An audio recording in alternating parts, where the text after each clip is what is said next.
at the end when he said his name, he was like, "Well, I was a little country boy." Yeah, yeah. In the credits.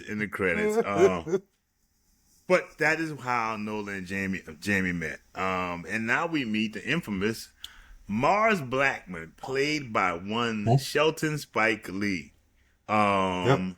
He speaks of Nola. Yo, the sex was death. Yeah. For Mars, he said she was the freak. Nola was basically a freak. Excuse me. But let it be known that she did turn him out. Capital O, capital U, capital T. Well, I think that's the case in all of them, really. Because I'm just talking about Mars because he was running his chops. But when we endure, I mean, for what they endure, I think whatever she has in the bedroom, it's pretty awesome. Well, it must be pretty awesome. Mars has a patented speech which made him basically a cultural icon, a Nike spokesperson. And Michael Jordan. The first time she brings him up to her place. Yo, Nola is the first time you ever brought me up here. He has this speech pattern of repeating questions. Things, yeah. And it just tickles the hell out of Nola. And what do? I'm gonna lay out. This is the thing that got me. She said, "So what do you do?" I'm gonna lay out paste up artists, and he cuts of yeah, I know what that shit is. I was like, well, damn. Huh? Like, do you asked her, do you Mars? Do you Mars? You asked her like you didn't know. But she responds, "It's something about you." And when she said that, it's like, that's when women refer, like, I guess it's when women like the bad boys. Somebody cuts you off and talks shit to you, and was he a bad boy? I mean, or was he just unemployed? He was unemployed, but a bad boy. No, I hate to go ahead, but Greer, who we'll see later, said one of the smartest lines to me. I think she felt that we were a 6-armed, 3-penis monster. And all three of these men gave her something that she wanted. Different. Yeah. Different. And Mars was just, when you hear women say, I guess I like a thug or whatever, I'm not saying that Mars is a thug, but it's about as close as it's... She seemed to be focused on the fact that he was funny. Yeah. It's more funny. It's more funny. And Greer may have referred to them as thugs, but then again, he referred to both. He kind of referred to Jamie as a thug too. He did. Yeah, you're right about that. But like Marge just made her laugh. He did. But he has this thing. So, yo, can we go out? You gonna let me know? You gonna let me know? Yo, Nola, you gonna let me know? That just he does this all the time. We see Jamie we go back to Jamie on a park bench, and he's talking about, I had a problem with her sleeping with Greer and the men she was sleeping with, but my real problem was with her female friends. Opal Gilstrap. And we got to Opal Gilstrap. Opal says, I think there's basically she says heterosexual and lesbian in both of us, and you make a choice. She made a choice as a child. Yeah, basically she was trying her best to get Nola to change teams so that she can get with her. I see that in a lot. She was very pushy. She was very pushy. I don't know. I feel like I see that even today in a lot of films. I shouldn't say let me see, it's getting better. But it seems like some characters are always trying to turn somebody to the like, you are, well, you're gay. It'll be like somebody saying, you're heterosexual. You can't do that. You can't do that. But that's what Opal was doing. Like, like I say, Opal, we see her speak to the screen a little bit, and then she's over at the house helping, I think she just assumes that since Nola likes to have sex pretty much all the time, that she must want to try with her. Like, nah, Yeah, it's just it's an assumption. Like you she's like to just have like, nah, sex. I just like to have sex. You gotta want to have sex. Come on, look at the arrogance. You gotta want to have sex with me. And then her description, she was like, it's better than some man pounding in you. Like, what? But Nola, Y'all just got too much. Y'all just got too much Nola going on over but here. Nola pushed back and said, "I happen to kind of like that." She kind of pushed back. That's one thing about Nola. Nola is very, very honest. Yeah, And but Jamie actually said it too. He said it such that she can't lie. And he's like, yeah, she you're right. can't lie to save her life. So yeah, but but it's also I came over to help you with this summer cold, girl. I could get up out the bed and make tea. But it must have been some good tea because Nola drank it and she was like, good tea. I'm like, man, what you put in that tea? I felt like it was what's your boy name, bro? Of the Chappelle Show. But you know what? What's your boy? What's your boy? Hold on. I gotta say this. I just thought about something. I know Opal was pushing up, but that was all started because Nola out of nowhere said, "Can I ask you something?" She did. Yes, you're right. What's it like? She said, "What's it like?" So you know what? Yeah, you're right. You know what? I gotta correct. So you know what? You're right. We probably need to correct ourselves. I need to correct myself. Opal got a little excited, like, whoa. Opal was like, "Oh, you ask? You peeked in the door." That's what it was. It's like you peeked in the door because I got to correct that. She says those exact words. She said, "Can I?" She pointedly says, "Can I ask you something?" Yeah. What's it like to make love to a woman? And I can see where Opal was like, yeah. I felt like she was Rollo in the marijuana episode. Oh, what a fine spring we have here. Oh man. Jamie comes by and he's like, "Hey, I'm here." He's basically like, "Opal came over to help me out. You can go." Hey, Ray was a jackass, bruh. It was like, "Thank you. You can leave." I was like, "Dang." Yeah, bruh. He was just rude, bruh. Which brings me to this. Was Jamie a bit overacting? Man, it's his first movie. It was everybody. Oh, wait, overacting or overreacting? Overacting. Overacting. Oh, overacting at that point. No, I said it correctly. Okay. You heard me right. All right. I will say that Jamie did. She said, what? I think Nola was the one said she came to nurse me or something. All I know is Jamie said, "You want a nurse? Go to the hospital." Bruh, was that necessary, bruh? Was that necessary, bruh? That was overreacting right there. You need to go to. Bruh, why you so mean to the woman, bruh? Opal ain't do nothing to you, bruh. Opal did nothing to you. Like, why are you threatened by this woman? She brought her tea. That's all she did was bring her tea. You're not worried about the other two dudes who's getting with her. And you more worried about Opal. Yeah. I mean, I maybe can, as a part of me say, I guess I can understand. He's like, you ain't got what she got, so you can't win. You can't. You know what's funny? You know what's funny? You said earlier when I said that he was overacting, you said, well, man, this is his first film. And I happened to look at my notes.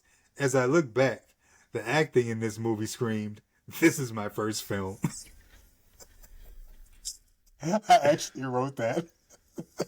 You gonna call me? You gonna call me? I mean, Spike's non-acting self kind of helped him. It helped him tremendously in the film. He kind of helped tremendously. I mean, the more you do it, you learn to act a little better. It's true. I mean, Beyonce's first role was not the greatest, but as she got better, I mean, Who? Beyonce was not great early on, but as time went on, look at her in Dreamgirls, I guess. I may be reaching. I don't know, but the scrunch. I didn't watch any of them. Yeah, the scrunch face on you was like, I don't know about that. I didn't watch any of the movies though. But back on track, we meet Greer Childs, rich, black, conceited male model. he talks about Nola in such superficial terms, like she wouldn't be anything without me. I'm trying to take her to a better place.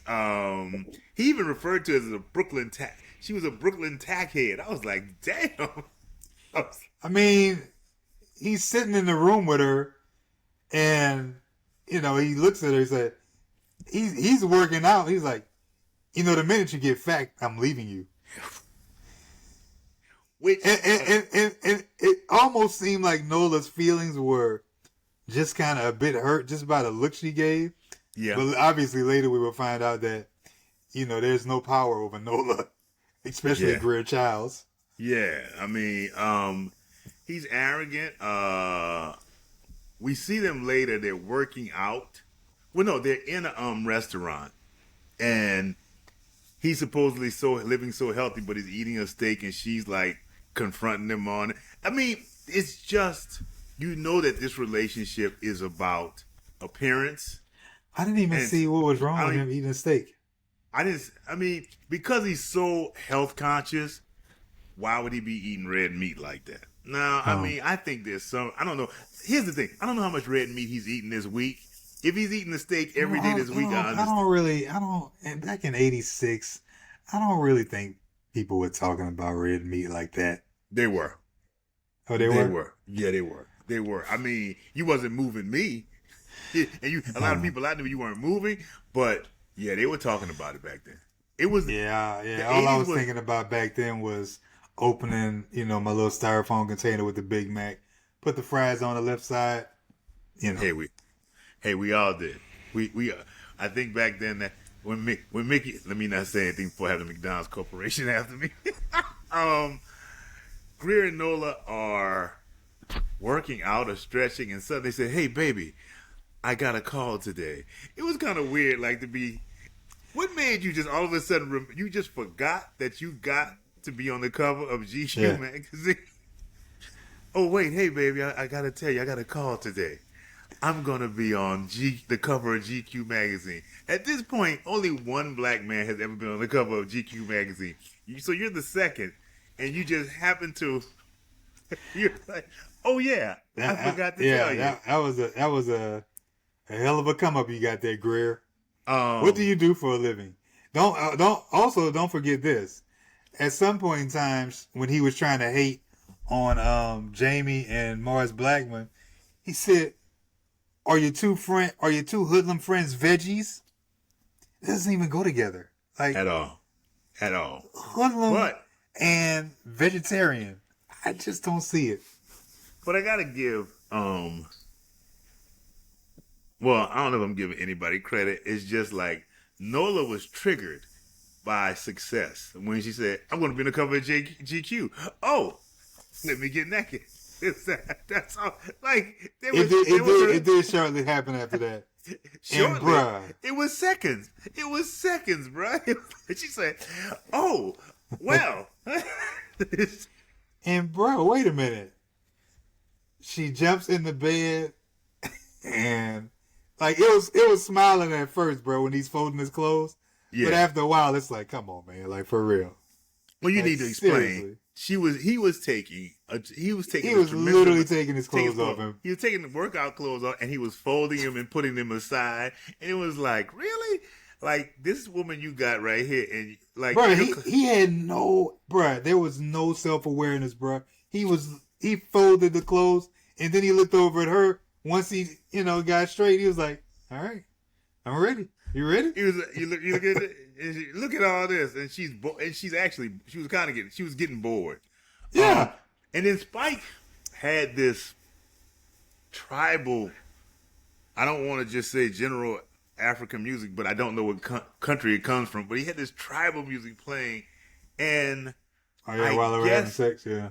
I guess he was doing it just so he could show how there was nothing deep to this sex. It was just a very physical thing. I think. I'm just not sure what he was doing. I think he just wanted an excuse to show sex on the screen. Oh, I have something. Yeah, I have an opinion on Spike and that thing. Then we cut to Mars, which was one of the moments I did find really funny. What? He said, so the reason I think Nola was doing all this boning, what? Boning. Having sex. Boning. Wait. They didn't go to Sunny. When did Sunny Darling come up? The dad. No, right after, because he says, Because he says because the your reason, boy said, well, go he ahead. said, he says, what? Why reason why I think she was having boning? What? Boning, having sex. It's like I think she had a problem with a relationship with her dad. You know, something like That's that. what it was. And that's what led us into meeting Sunny Darling, her father. In which you quickly realize, Mars' thoughts on that basically she was a freak because of daddy problems was not the case. Not the case like, at all. She had a very good home life, apparently. Yeah, you know, because Sunny Darling was talking about he and his wife Jessie. You know, we worked hard and we did what we could. We tried to send her to camp, teach her the arts and stuff like that. So it wasn't even close to what he thought, at least what Mars thought he would. And he said, you did ask me what was strange about her. You know, she did crawl backwards until she walked, which I swear to God, I was sitting there, I had to stop the movie and say, crawl backwards until you walked. I didn't understand. I say, oh, okay, very interesting. But at least it did put into people's heads that, hey man, just because a woman wants to have a whole bunch of sex doesn't mean that she has daddy problems, baby. Yeah. She just likes to have a lot of sex. Yeah. You know, there's definitely other reasons. It's not always daddy wasn't around, this, that, and the other. Maybe she just wants to have sex. Who knows how the home life was, you know? I mean, it's not like Sonny said anymore, but they might have. You just don't know. Either way, she's also an only child. Yeah, and she didn't complain. Nola didn't complain about much of anything, bro. No, maybe sometimes. Only time she complained was later on in the movie, which we'll get to. True. We go to Nola, who reminisces about her childhood. She says, you know, she stopped taking music lessons. One thing you do learn, she says, I wasn't disciplined. She said that. You know, you don't know how disciplined she is. You don't know how disciplined she is in life. Like, she could be some type of person. Once something gets a little too difficult, I'm moving on. You know what I mean? And that could be the same with relationships. I don't know. But it goes back to your point. This whole concept of everything, you must have a bad daddy who beat your ass or something like, you know? No. Yeah. You know? Your daddy must have left you. No. No, he was there the whole time. And we go, like I said, Nola reminisces about her childhood being the only child. She missed having siblings. She wants to have a big family. Says she wants to have 5 boys. I used to want to have 4 children, not 5. 4. I wanted to have 2 at one time. You know. But then you had to pay for them. And you're like, wow. And you're like, wow. Our insurance sucked at one point. We're no longer with them again. Not that what I'm dealing with right now is any better, but yeah. I won't. Yeah, I'll leave that alone. Jamie has come over. It is Nola's birthday. He said, I want you to close your eyes. I got a big surprise for you. And he covers her eyes. He's like, he tells her, say there's no place on like home. There's no place like home. You and I part ways on this one. I looked at it again, and I get it's cool. It also, let me state, he uncovers her eyes, and they're at a park in Brooklyn, and now it's all in color. It's in color, from black and white to color. And I said, this is the money they allocated for color, and they only had like 8 minutes of color film. There was no digital cameras back then, so it was like he got 8 minutes of color film. We gotta make it work. But after looking at it, it does help the movie. It's, you know, for that little part. Jamie has now. I guess it's her birthday. It's her birthday, and I guess he's gone to Father Darling and gotten that song that he wrote for. Yeah, they had words. He had a sound man on the side with a reel to reel playing the song that Nola's theme, Bruh. and it had two dancers presenting a picnic basket like a Yogi Bruh. Bear. It was a whole thing, bruh. It was. Like back in '86, seventh grade me looking at it, I was like, I like the color, but damn, can we please get back to I hope this ain't how the rest of the movie gonna go. Wow. I wasn't a big fan of it, but you seem to hate it. Like I No, like it. I said back when I was 12, Okay. I was cool. You know what I'm saying? I was Yeah. cool with the whole. I was cool with the color, obviously, because I'm like, oh, color. And you see her in color, you're like, oh, she look even better. She even looks better in color. And then, but then, they started with the Nola, the dance and the music. 12-year-old me is like, oh gosh, please. Can we see another nipple, Now, please? present me, I really appreciate it. 12-year-old Brown. Can we see another nipple, please? Please. What did that dude do in Boomerang? Can somebody cuss or something, please? What did they do in Boomerang? Is that a nipple? That's a nipple. Because I'm drooling.